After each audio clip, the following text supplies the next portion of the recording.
Por que a arte de hoje em dia é tão feia e tão estranha?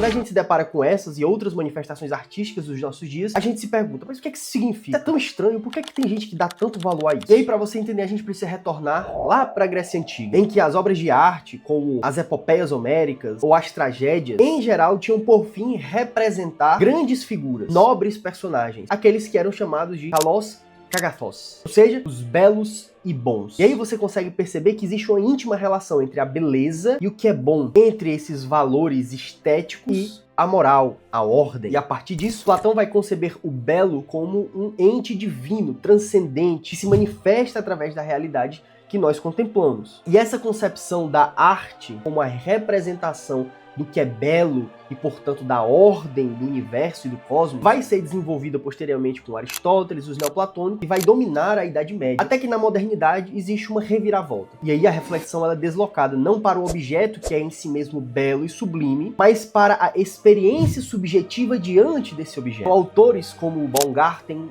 Kant, obviamente não relativizando o que é a arte e o que é a beleza, passam a se debruçar em como o sujeito é afetado e como ocorre subjetivamente a experiência estética. E a partir desse ponto de inflexão na modernidade, algumas correntes filosóficas, como o romantismo, o historicismo, as filosofias sociais do século XVIII e XIX, vão entender a arte não mais como um vetor de transmissão desses valores estéticos absolutos, mas como expressões culturais, historicamente determinadas de um povo e de uma sociedade. Mas é no início do século XX, com as vanguardas, que toda essa mudança se radicaliza profundamente. E aí a ideia clássica e mesmo moderna da arte e das reflexões estéticas são rejeitadas, para que então as expressões artísticas passem a ser concebidas como expressões do sujeito. Expressões essas que incluem impulsos irracionais, anseios políticos, revoltas internas e externas. E aí nós temos diversos movimentos que radicalizam cada um aspecto distinto dessa expressão subjetiva. E aí o brutalismo soviético, por exemplo, concebe a arte e a arquitetura como meios de revolução e transformação social. A arte abstrata, por outro lado,